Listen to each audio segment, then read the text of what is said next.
Conexão de volta, eu já vou chamar aqui o nosso quadro Ivelisse Fonseca, que o programa está passando rápido hoje. A gente tem um quadro agora, Endireitados. Roda o VT.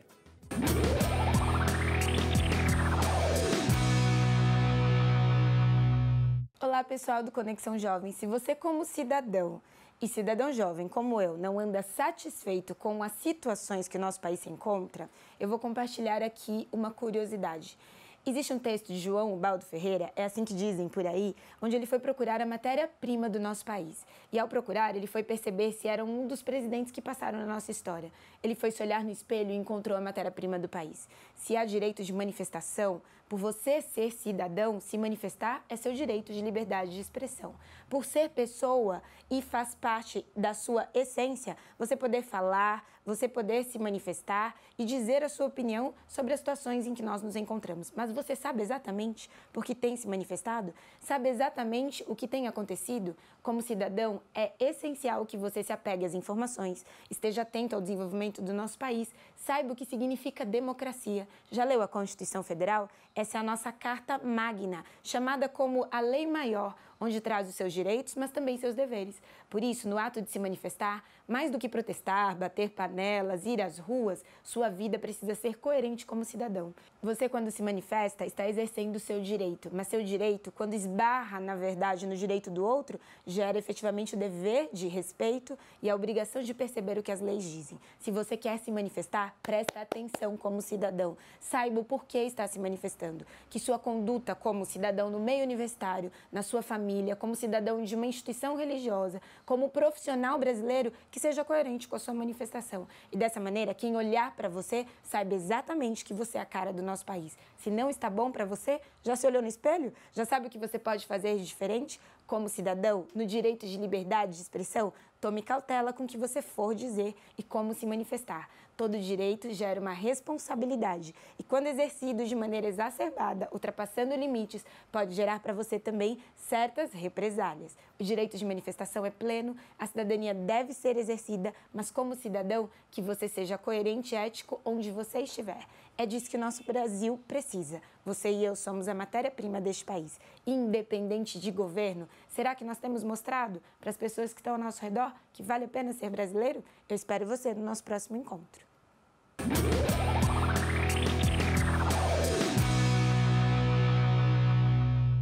Obrigada, Ive, pela sua participação de sempre aqui. Aliás, gente, lá na nossa página no Facebook, facebook.com/Conexão Jovem Oficial, todos os nossos quadros vão para lá e depois vai para o nosso site, tá? Vão para o nosso site, que é novotempo.com/Conexão Jovem. Hoje o tema aqui do Conexão é sobre educação. O Rodrigo já falou sobre professores, falou que na verdade a culpa não é só dos professores, não é só do governo, os professores também têm uma parcela aí de contribuição para que a educação, né, não flua como a gente quer, mas a culpa também, ou não sei se essa é a palavra, eu acho que não, mas nós alunos, jovens, nós temos responsabilidades também em relação à educação? Sim, imensa responsabilidade. Só que o aluno ele não nasce sabendo disso. A criança ela não nasce sabendo disso, que ela tem responsabilidade. Então, de fato, a família tem um papel importante a cumprir aí. Por exemplo, na Coreia do Sul, os pais deixam os filhos na escola em torno de 14 horas por dia. Então, na escola, aprendendo de maneira lúdica, aprendendo com televisão, aprendendo com brinquedos, com jogos, eles estão entendendo que há uma importância muito grande de você se inserir nesse mundo globalizado de maneira educativa. Mas, é claro, existe o lado do próprio aluno. O que eu posso dizer, por exemplo, para um aluno que perde o prazo das provas, ou que não estuda para as provas, ou que cola para tentar burlar o sistema? O que está acontecendo? Ele mesmo está ignorando a importância disso, né? A importância do papel da educação. Eu vou dar um dado para vocês. Na Finlândia, a principal profissão que todos querem seguir é a de professor. Por quê? Lá é o seguinte, se um aluno ele vai muito bem na faculdade, as melhores universidades e escolas querem pensar aqueles melhores alunos para serem seus professores e pagam muito bem para ter boa qualidade educativa. Uma outra coisa muito interessante, tanto na Finlândia quanto na Coreia do Sul, que é o país que mais cresceu nesses últimos anos em termos educativos, professores são avaliados. Isso é uma coisa que professores têm dificuldade de fazer. Imagina, por exemplo, ter uma prova anual para saber, por exemplo, se os seus alunos aprenderam a matéria que você ensinou. não é aplicada pelo professor, é aplicada por uma instituição que fiscaliza as escolas. Deixa eu ver se você ensinou direito história para os teus alunos. E eles aplicam uma prova. E eles avaliam o professor por isso. Uau. Ou seja, eu tenho que produzir também. E professores têm dificuldade com esse conceito. Então, é claro, o aluno ele tem uma parcela de responsabilidade significativa. Mas eu tenho alunos, por exemplo, que chegaram no cursinho e falaram assim, professor, eu estou aprendendo a matéria que eu precisava aprender agora, porque no colégio eu não aprendi. O professor ficava falando do partido A, B ou C. Ficava defendendo essa ou aquela teoria. E passou o ano inteiro falando de um tema só. Agora, Rodrigo, já que a Novo Tempo é o canal da esperança, vamos falar...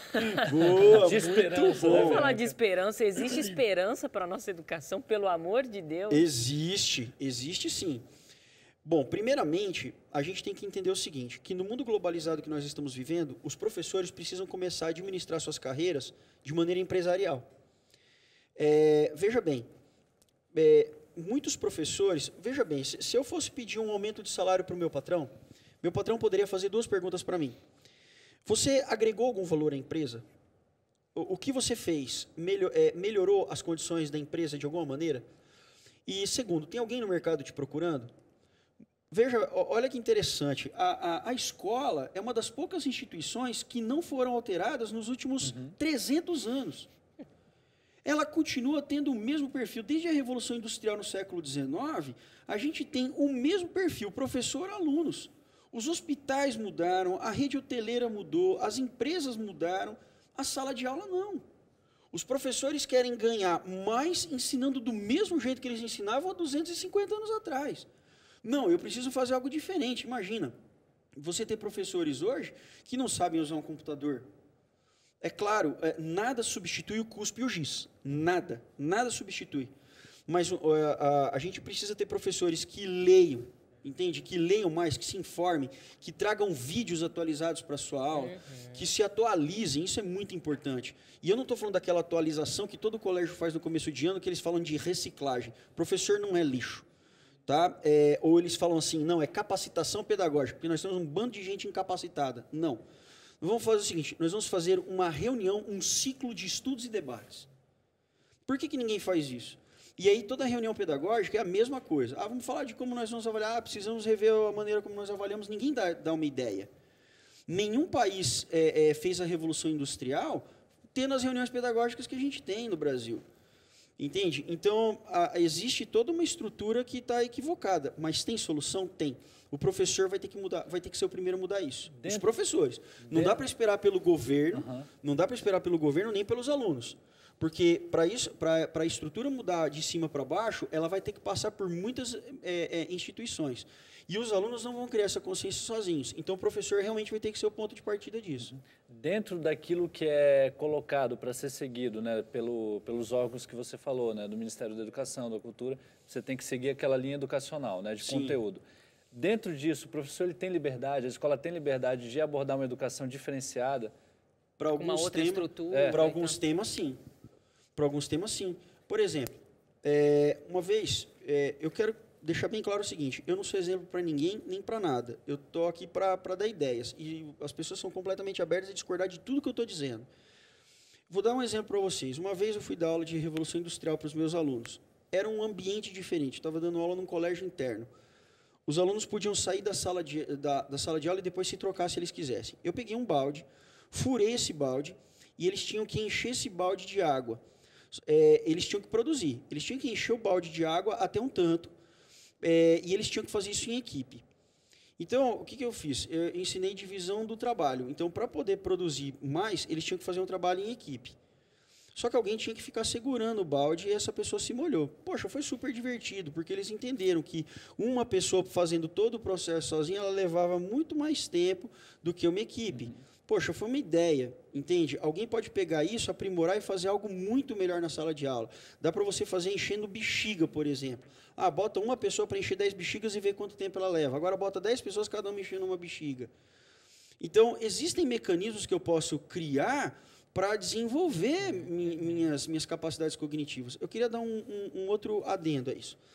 Eu sou professor de história, mas eu não posso ler só material de história.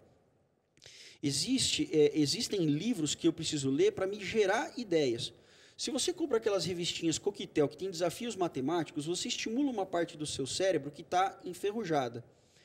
Um escritor chamado Norman Doidge, ele escreveu um livro chamado O Cérebro que se Transforma. Ele é seguidor do prêmio Nobel Eric Kandel. Esse livro é muito interessante, porque ele diz o seguinte: quando você explora uma ala do seu cérebro que não está sendo utilizada, o seu cérebro fica mais dinâmico até para resolver problemas comuns.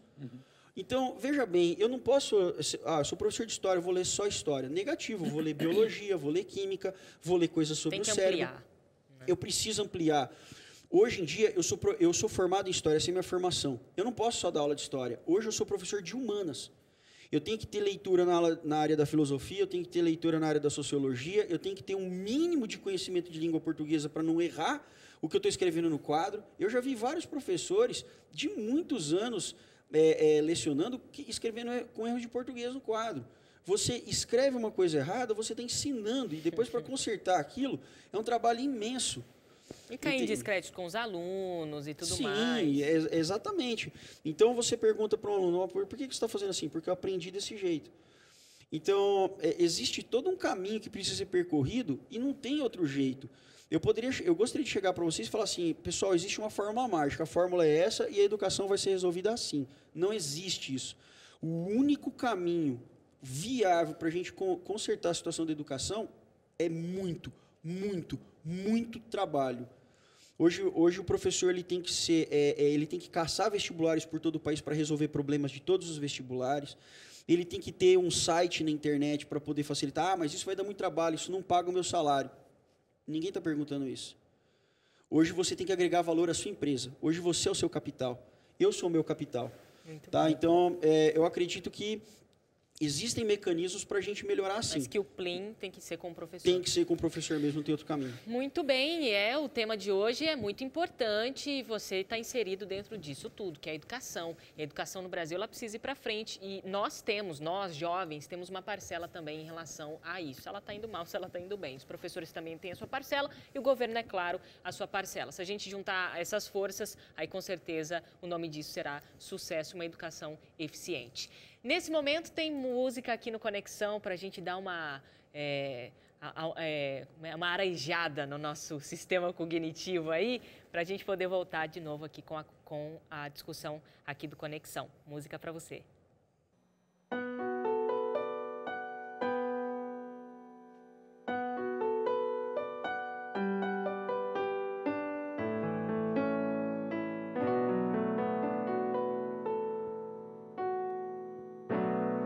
Joga um manto da tua justiça em mim.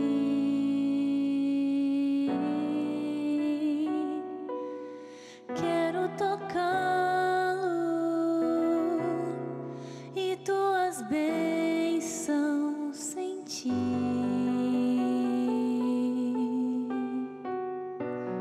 Joga um santo e sagrado aqui, dele verei o teu poder fluir.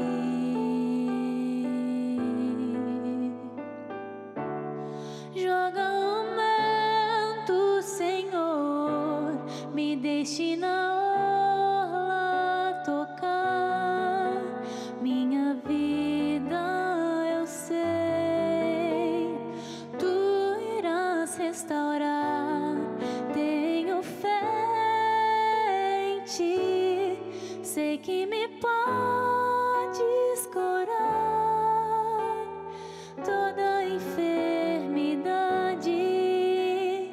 Hoje irá findar.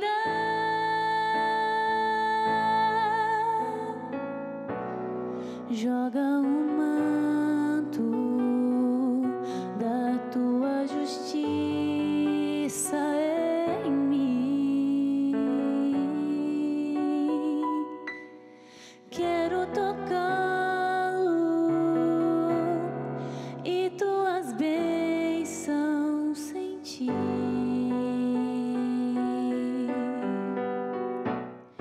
Joga um manto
linda canção e você está participando aqui com a gente no Conexão Jovem.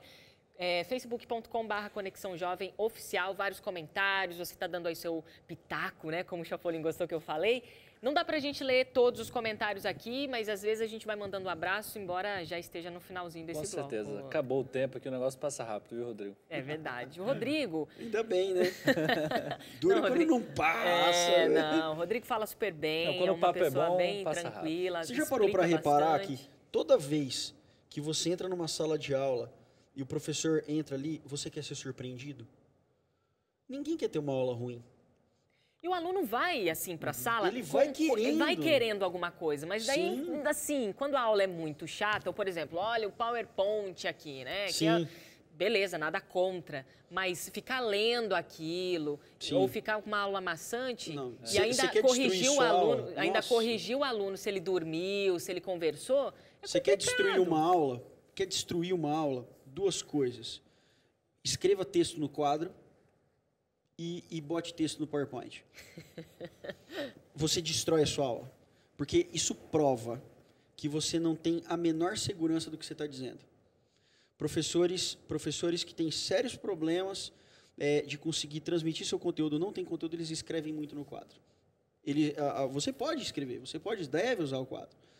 Né? Quando você faz esquemas e tal, mas passar textos completos, copiar do livro para passar no quadro, isso é sinal de... O aluno ele perde um pouco da credibilidade. O aluno sabe quando o professor não domina o tema. Olha só, como aqui você tem voz e tem vez, os apresentadores nem tanto, né, Chapolin? O convidado tem voz e tem vez, mas Deus também tem voz e tem vez aqui no Conexão. E lá em Provérbios, capítulo 16, versículo 22, Salomão diz: a sabedoria é uma fonte de vida para os sábios, mas os tolos só aprendem tolices. É a palavra de Deus se apresentando aqui para a gente no Conexão Jovem. Rodrigo, rapidamente aqui, eu queria saber a sua, uma definição para você de educação. Eu até vi uma entrevista esses dias do nosso ministro da Educação, Janine, e ele falou que educação é libertação. Para você, o que é educação?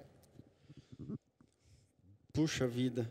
Em poucas palavras. Em pouquíssimas palavras. Pegou o Rodrigo agora. Pegou mesmo, porque você pega um cara que fala muito, né, para falar pouco. Educação é você criar amantes pelo saber. É você criar discípulos, seguidores. Você vai encontrar muita gente que gosta muito de estudar. Eu tenho ex-alunos meus que falam assim: professor, você me ajudou a gostar tanto de estudar, e aqui eu quis virar professor. Eu fui virar professor de biologia. Uau! Para você não tem preço escutar isso, né? Não, eu dou aula há 13 anos. Se você pegar todas as pessoas que não gostaram da minha aula, com certeza você vai achar umas 2, 3 salas de aula, tranquilamente. Mas graças a Deus que são a minoria. Mas a minha luta todos os dias é alcançar essa sala de aula que eu não alcancei. Muito bem. Eu fico sempre pensando nisso. E eu quero fazer cada dia mais fazer o meu melhor, porque a educação serve para mim. Gostei dessa definição. Ser professor, educação é fazer discípulos. Jesus era o maior dos mestres. Exatamente. Fez muitos discípulos. Era o professor dos professores, né? Rodrigo, muito obrigada. Sempre está aparecendo aí na sua tela o site do Rodrigo, que é paginadahistoria.com.br/novo. Novo, isso mesmo. Muito bem. O Rodrigo administra essa página, sempre coloca informações ali. Você pode falar com ele através desse site. Rodrigo, a gente agradece demais a sua participação. Espero contar mais vezes aqui com você no Conexão. Foi uma ao vivo, né? super alegria. Ao vivo, porque daí, ou gravado, né? Mas você sempre está com a gente aqui na Claro, Pensa claro. Vai ser sempre uma alegria muito grande. Já fazer o quadro aqui para o Conexão também é muito gostoso. A gente está sempre aprendendo. Show. Chapolin, um abraço, até o próximo. Um abraço para a galera de Maringá, né, Bia? Exatamente. Parou um a cidade. Beijo aí Final para a de galera. Valeu, um salve aí para a galera de Maringá. Um salve indígena para os interioranos do Pará. Um abraço e até o próximo Conexão Jovem.